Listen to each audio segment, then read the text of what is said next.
కీర్తనలు 59 9వ వచనం చదువుతున్నాం. పేజీ సంఖ్య 482 పాత నిబంధనలు. నా బలమా, నీ కొరకు నేను కనిపెట్టుకొనుచున్నాను. నా ఉన్నతమైన దుర్గము దేవుడే. ఈ కీర్తన దావీదు వ్రాసిన కీర్తన. దావీదును చంపుటకు హెడ్డింగ్లో చూస్తే, సౌలు పంపిన వారు ఇంటి వద్ద పొంచి ఉన్నప్పుడు అతడు రచించినది.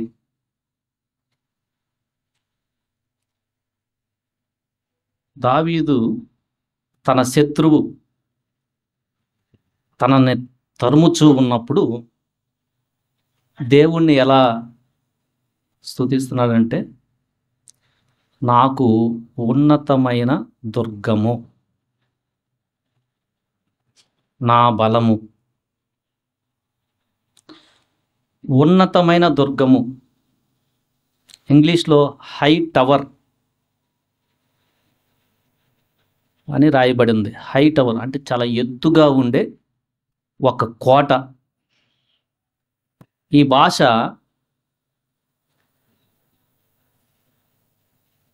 రాజులకి కరెక్ట్గా సరిపోతుంది. రాజులు వారి మీదకి వేరే రాజులు యుద్ధానికి వచ్చేటప్పుడు ఒక ఉన్నతమైన దుర్గాన్ని నిర్మించుకుంటారు. అంటే చాలా ఎత్తుగా ఉండి ఎవరు వస్తున్నారు అని పైనుంచి చూసి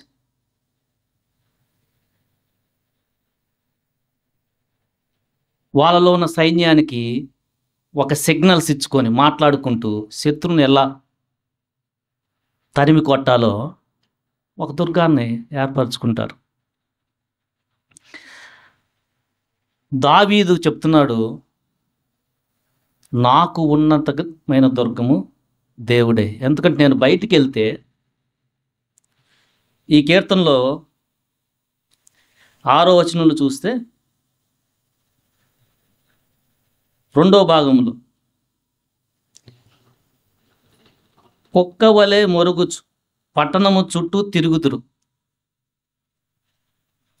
14వ వచనం, కుక్క వలె మొరుగుచు పట్టణము చుట్టూ తిరుగుచు. అదే మాట రాయబడింది. తన శత్రువులు బయటికి వెళ్తే చాలు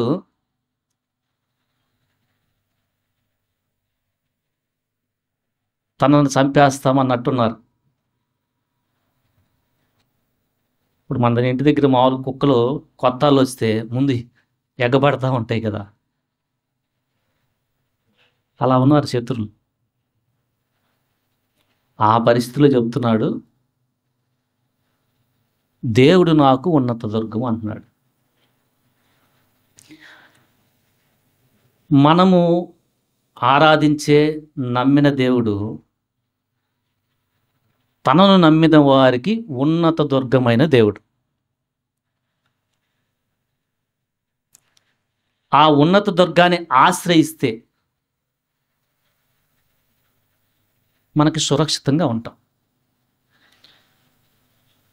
సామెతలు 18:10, సామెతల గ్రంథము 18వ అధ్యాయం 10 చదవండి.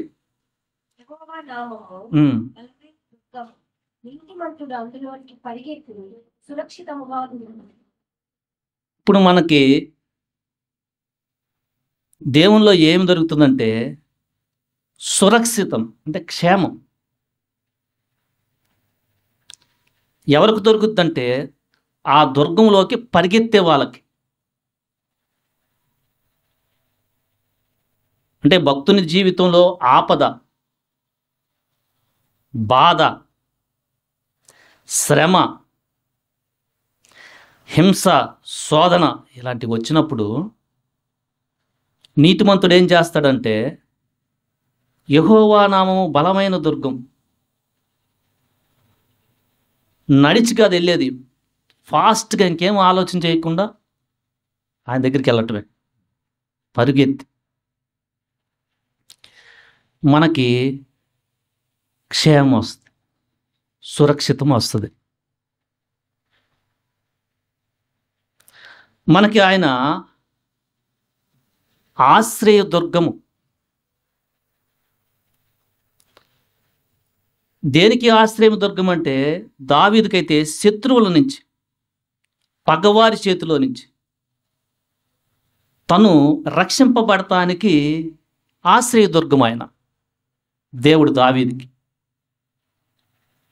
అందుకనే కొంతమంది అయితే రథాలు నమ్ముకుంటారు. కీర్తన 19:7 చదవండి. 20 అధ్యాయం 7. కీర్తన 20 అధ్యాయం 7 వచన. కొందరు రథములను బట్టి, కొందరు గుర్రములను బట్టి అతిశయపడుతురు, మనమైతే మన దేవుడైన యెహోవా నామమును బట్టి అతిశయపడుదుము. యుద్ధం వచ్చేటప్పుడు జనరల్గా రాజులు రథాలని, గుర్రాలని వాటిని నమ్ముకుంటారు. కానీ దావీదు ఫస్ట్ దేవుడి దగ్గరికి వెళ్తున్నాడు. ఫస్ట్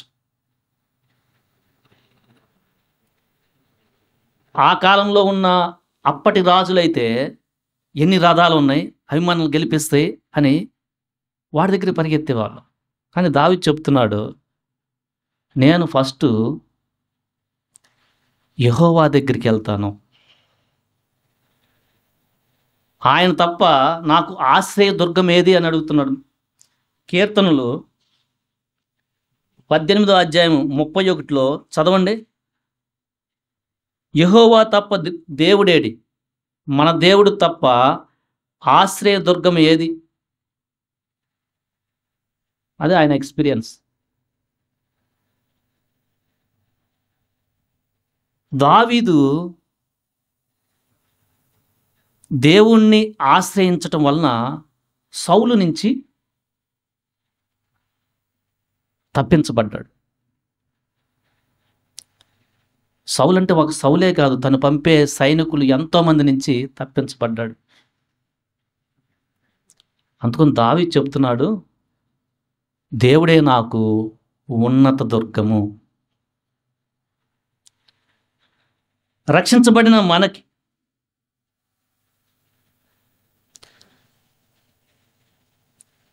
యేసుక్రీస్తు ద్వారా దేవుడు ఉన్నత దుర్గంగా ఉన్నాడు. ఉన్నత దుర్గంగా ఉండటాన్ని ఇంకో విధంగా మనం ఆలోచన చేయొచ్చు. ఆ ఉన్నత దుర్గం నుంచి చూస్తూ ఉంటారు శత్రువులు ఎవరైనా వస్తున్నారని. దేవుడు కూడా మన మీదకి ఏదన్నా అపవాది అస్త్రం వస్తుందా అని చూస్తూ ఉంటాడు. మనకి అపవాది మన మీద రాకుండా అగ్ని ప్రాకారంగా ఉంటాడు.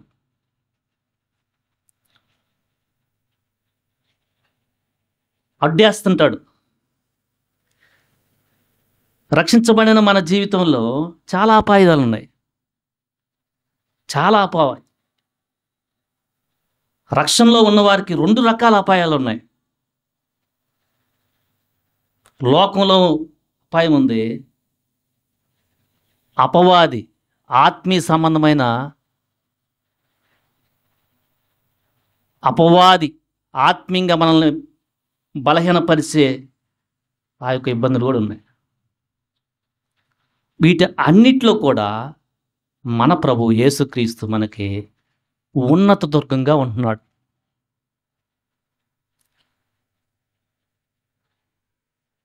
ఆ సమయంలో మోషే కాలంలో దేవుడు ఒక నియమాన్ని పెట్టాడు. ఇజ్రాయిల్లో 11 గోత్రాల వారికి, అంటే లేవీయులకు తప్ప మిగతా వారందరికి కూడా స్వాస్థ్యాన్ని పంచిపెట్టారు. ఇక్కడ మీ ప్లేసు, ఇక్కడ ఉండండి. లేవీయులకు పంచిపెట్టల, ఎందుకంటే వాళ్ళు యాజకులుగా సేవ చేస్తుంటారు. అయితే వారికి మీరున్న చోటే కొన్ని పురాలని ఇవ్వమన్నారు. పురం అంటే టౌన్స్, పట్టణాలు. అలా 48 ఇవ్వమంటే దాంట్లో ఒక 6ని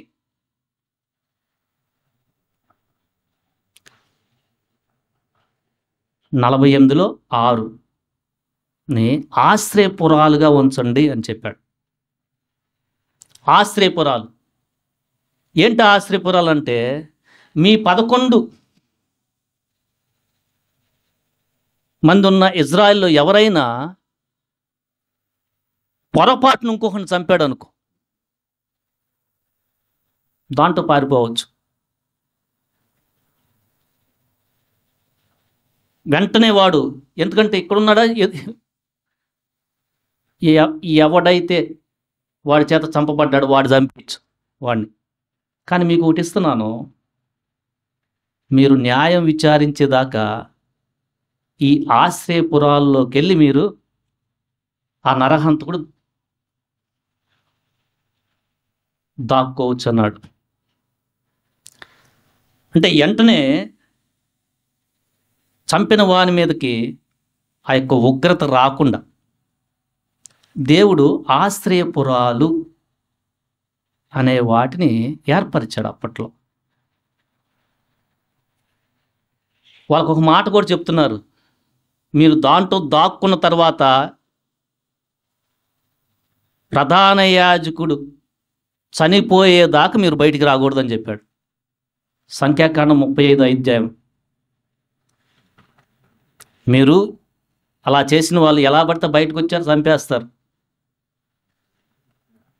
ప్రధాన యాజకుడు చనిపోయిన దాకా మీరు అక్కడే ఉండాలని చెప్పాడు. మనకి యేసుక్రీస్తు ఎలా ఉన్నాడంటే ఆశ్రయపురంగానే ఉన్నాడు. పాపం చేసిన మనకి దేవుని యొక్క ఉగ్రతకి లోనైన మనకి మనం ఆయనలో దాక్కోవచ్చు. ఇక్కడ రక్షణ లేని వారి అందరికి కూడా యేసుక్రీస్తు ఎలా ఉన్నాడంటే ఆయన మీకు శిక్ష నుంచి, నరక శిక్ష నుంచి తప్పించే ఒక దుర్గం ఆయన మీకు, మీరు నమ్మితే. ఎందుకంటే ఆయన ప్రధాన యాజకుడిగా పరిశుద్ధమైన రక్తాన్ని కార్చాడు.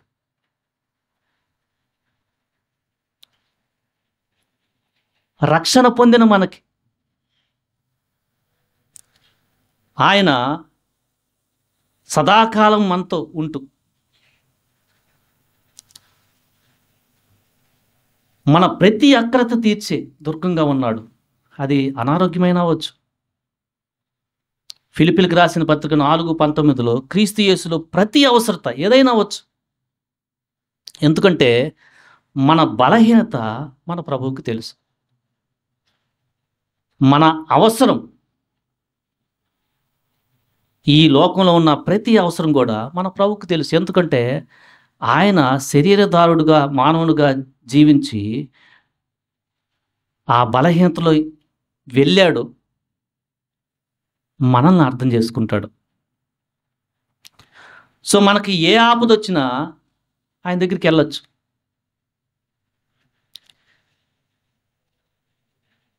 ముఖ్యంగా ఆత్మీయ సంబంధమైన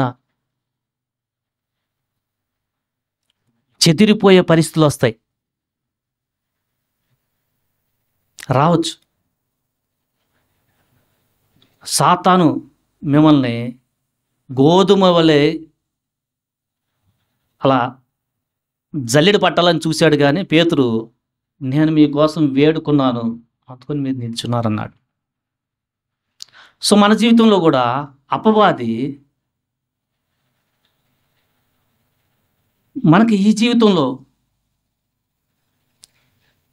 మనల్ని ఇబ్బందులోకి తీసుకెళ్తానికి, భయపెడతానికి, మన రక్షణని మళ్ళా వెనక్కి లాగుతానికి ఎన్నో ప్రయత్నాలు చేస్తాడు. కానీ భయపడాల్సిన అవసరం లేదు. యేసుప్రభువారు మనకి ఉన్నత దుర్గం, ఆశ్రయ దుర్గం. ఆయన మనకి కోటగా దాక్కోవచ్చు. ఎందుకంటే ఆ పరిస్థితి వైపు, ఆ పరిస్థితులు మనం ప్రభు వైపు చూస్తే మనకు చాలు కృపిస్తాడు. ఎలా ఎలా ఇది? ఎందుకంటే అపవాదైతే మనల్ని పాపానికి ప్రేరేపిస్తుంటాడు. ఒకప్పుడు అదే చేసాం మనం. ఒకప్పుడు ఎలా పడితే అలా పడితే అట్లా చేసాం. ఇప్పుడు అలా కాదు. నీతిమంతులుగా మనము యేసుప్రభువారి నామంలో పరిగెత్తితే చాలా సేఫ్టీ. అది ఈ లోకంలో పాపానికి ప్రేరేపించే నీకు శరీరాశ అవ్వచ్చు. పాత జీవితంలో ఉన్న ఆ రోత, కోపము, అపవిత్రమైన మాటలు అవ్వచ్చు, వ్యభిచారపు పనులైనా అవ్వచ్చు, ధనమోసంలో పడిన ఆ విషయాలైనా అవ్వచ్చు. వీటినన్నిటిలో రక్షించబడిన మనము కొన్నిసార్లు బలహీనమైన పరిస్థితుల్లో మనకి ఆ పరిస్థితి వచ్చినప్పుడు మనం చక్కగా ప్రభువు దగ్గర ఆశ్రయం పొందేయచ్చు. అంతే, ఏమవుతుంది. ఆ గాలి ప్రవాహం అంతా అలా వెళ్ళిపోతుంది. సో మనకి ప్రభు ఎలా ఉన్నాడంటే, ఇక్కడ మనకి అవసరమైన పరిస్థితులు, ఆహారమైన, ఎందుకంటే ఆయన సర్వజీవులకు ఆహారం ఇస్తున్నాడు. ఆరోగ్యపరమైన, అనారోగ్యంలో ఆయన పరమ వైద్యుడు. ఆయన ఆలోచన ఎట్లా ట్యాకిల్ చేయాలి, శత్రువుతో ఎట్లా పోరాడాలి, ఆలోచన కర్త ఆయన. ఆయన అపవాది కంటే బలవంతుడు. సిలువలో అపవాదిని జయించాడు. మనకి అపవాది మీద అధికారాన్ని ఇచ్చాడు. మనకి ఇలాంటి ట్రబుల్ సిచ్యువేషన్లు, బాధ సిచ్యువేషన్లు ఇలాంటివి వస్తున్నప్పుడు మనం ఏం చేయాలంటే ప్రార్థన. కీర్తనలు 20వ అధ్యాయం 1వ వచనంలో దావీదు అదే చేస్తున్నాడు. ఆపత్కాలమందు యెహోవా నీకు ఉత్తరమిచ్చునుగాక, యాకోబు దేవుని నామము నిన్ను ఉద్ధరించునుగాక, పరిశుద్ధ స్థలములో నుండి ఆయన నీకు సహాయము చేయునుగాక, సియోనులో నుండి నిన్ను ఆదుకొనుగాక. ఆయన మనల్ని ఆదుకుంటాడు ఆపత్కాలంలో. మనం ఇందాక చదివిన 59లో కూడా దావీదు చెప్తున్న ఒక మాట ఏంటంటే, 16వ వచనం మధ్య భాగంలో, ఆపద్దినము నాకు ఆశ్రయముగా ఉన్నావు, దేవుడు నాకు ఎత్తైన కోటగాను. చివరి వచనం 17, కృపగల దేవుడుగా ఉన్నాడు, నా బలమా నిన్ను కీర్తిస్తాను అంటున్నాడు. రక్షించబడిన నీ జీవితంలో, నా జీవితంలో ఆపద్దినం రావచ్చు. అయితే భయపడవాక్.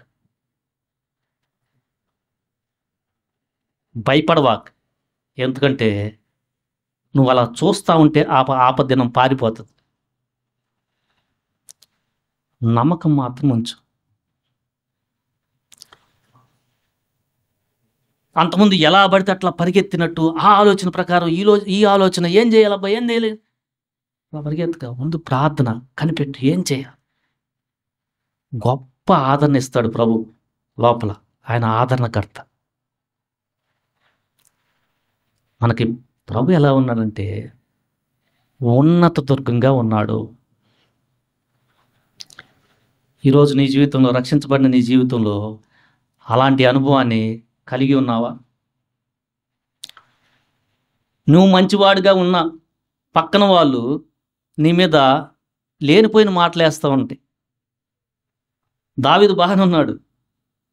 ఆ లేనిపోయిన మాటలు అంటా ఉన్నప్పుడు దేవుడు ఉన్నత దుర్గంగా ఉంటాడు. ఎందుకంటే ఒకప్పుడైతే మనం తిట్టేవాళ్ళం వాళ్ళలాగా. దావీదైతే క్యారెక్టర్ చాలా జాగ్రత్త కాపాడుకుంటున్నాడు, సౌలుని చంపడు. ఎందుకంటే దేవుని చేత అభిషేకించబడినవాడు. మనం కూడా ఇప్పుడు వాళ్ళ మళ్ళా తిట్టం. మనం ఏం చేస్తామంటే ప్రభు దగ్గరికి వెళ్ళి అలా వెళ్ళిపోతాం. మిగతా పరిస్థితి ఆయన చూసుకుంటాడు. అలా నువ్వు పాపాన్ని నుంచి జయిస్తున్నావా? లేకపోతే ఆ శోధనలో పడిపోయి వాళ్ళతో పోరాడుతూ అంతకుముందులాగా తిడతా అయ్యేంటబ్బా అని ఆటలో ఉంటున్నావా? యేసుప్రభువారు అపవాది పెట్టే ఇలాంటి పరిస్థితుల నుంచి నిన్ను తప్పించి రక్షించగలిగిన ఉన్నత దుర్గం. అది నువ్వు ఎరిగితే, ప్రభా నేను ఒకప్పుడైతే నా పాపానికి, నా శిక్ష నుంచి తప్పించే ఆశ్రయమే లేదు. నువ్వు ఆశ్రయపురంగా ఉన్నావు. నేను నీ వైపు నీలోకి వచ్చినప్పుడు నాకు రక్షణ ఇచ్చావు. దేవుని ఉగ్రత నుంచి నన్ను తప్పించావు. ఇప్పుడు నాకు దేవుడి పైన నీవే ఫ్రెండ్ అయిపోయావు. నీవే మళ్ళా ఆశ్రయదుర్గంగా ఉన్నావు. రక్షించబడిన నా జీవితంలో ఆ శ్రమలో, ఆపత్కాలంలో నమ్ముకోదగిన సహాయకుడిగా ఉన్నావు. నాకు కావలి కోటగా ఉన్నావు. చూస్తున్నావు శత్రువేమన్నా వస్తున్నాడా, విరోధంగా ఏదన్నా ఆయుధం వస్తుందా, వెంటనే వర్ధిల్లకుండా చేసేస్తున్నావు. నాకు బలమైన దుర్గంగా ఉన్నావు.